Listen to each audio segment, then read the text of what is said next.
In front of me is Lenovo Tab P11 Plus, and today I would like to show you how you can manage automatic screen rotation on this device.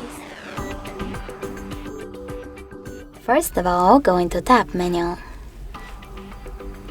Now you need to look for Out Rotate icon, and when you find it, click on it. As you can see, mine is over here, so when I click on it, it's white. That means that automatic screen rotation is now disabled. In order to enable it, click on the same shortcut again. But you can always just go into Settings instead and tap on Display section. Now scroll down and click on this switcher next to Out Rotate screen to disable or enable it.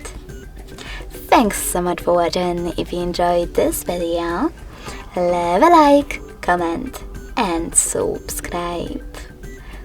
Bye!